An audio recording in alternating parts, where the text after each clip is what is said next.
Perhatian penuh terhadap orang yang sedang berbicara pada Anda. Itu sangat penting. Tidak ada hal lain yang sangat menyanjung.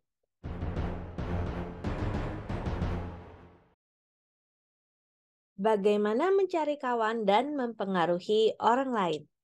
How to win friends and influence people. Oleh Dale Carnegie. Bagian kedua. 6 cara untuk membuat orang lain menyukai Anda. Bab keempat. Cara mudah untuk menjadi pembicara yang baik. Part kedua. Apa rahasia dan misteri wawancara bisnis yang berhasil? Nah, menurut Presiden Harvard yang sebelumnya, Charles W. Eliot, tidak ada misteri dalam wawancara bisnis yang berhasil. Hanya satu, perhatian penuh terhadap orang yang sedang berbicara pada Anda. Itu sangat penting. Tidak ada hal lain yang sangat menyanjung. Eliot sendiri adalah master dalam seni mendengarkan untuk masa lalu.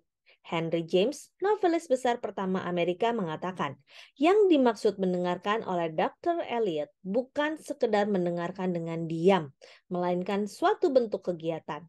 Dia duduk tegak di ujung kursinya dengan tangan-tangan menyatu di atas pangkuan, tidak membuat gerakan apapun kecuali memutar ibu jarinya dengan lebih cepat atau lebih lambat. Dia memandang teman bicaranya dan tampaknya mendengarkan dengan mata dan telinganya. Dia mendengarkan dengan pikirannya dan dengan penuh perhatian memikirkan apa yang Anda katakan sementara Anda mengatakannya. Pada akhir wawancara, orang yang sudah berbicara dengannya merasa bahwa dia mengerti apa yang disampaikannya. Anda tidak perlu belajar selama 4 tahun di Harvard untuk menemukannya. Namun saya dan Anda tahu, para pemilik toserba yang akan menyewa ruangan yang mahal, membeli barang-barang mereka secara ekonomis, mempercantik jendela-jendela pamer mereka dengan menarik, menghabiskan ribuan dolar untuk iklan. Kemudian mempekerjakan pegawai yang tidak mempunyai naluri sebagai pendengar yang baik. Para pelayan yang menyela pelanggan, menentang mereka, mengesalkan mereka, dan malahan mendorong mereka keluar toko. Sebuah toserba di Chicago nyaris kehilangan seorang pelanggan tetap mereka yang biasanya menghabiskan beberapa ribu dolar setiap tahun di toko itu, karena seorang pelayan toko tidak bersedia mendengarkan. Nyonya Henrietta Douglas yang ikut dalam kursus kami di Chicago telah membeli sebuah mantel saat ada obral khusus. Ketika dia membawanya pulang, ternyata dia memperhatikan ada robekan di jahitannya. Esok harinya, dia kembali dan minta pelayan toko itu untuk menggantinya. Namun pelayan itu menolak, bahkan menolak untuk mendengarkan keluhannya. Anda membelinya saat obral khusus, ujarnya. Dia menunjuk ke tanda di dinding.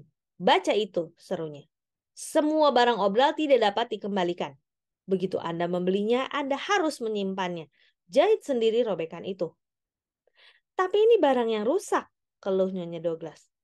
Tidak ada bedanya, sela si pelayan. Tidak dapat berarti tidak. Nyonya Douglas baru saja hendak berjalan keluar dengan sangat marah, bersumpah untuk tidak akan pernah kembali lagi ke toko itu.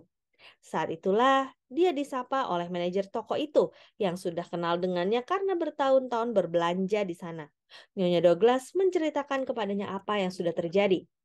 Sang manajer mendengar dengan penuh perhatian seluruh cerita itu, memeriksa mantel itu dan berkata, obral khusus memang tidak bisa dikembalikan sehingga kami bisa menghabiskan semua barang pada akhir musim. Namun, peraturan tidak dapat dikembalikan ini tidak diterapkan untuk barang-barang yang rusak. Kami pasti akan memperbaiki atau mengganti jahitan ini, atau kalau Anda lebih suka, kami akan memberi kembali uang Anda. Betapa berbedanya perlakuan tersebut.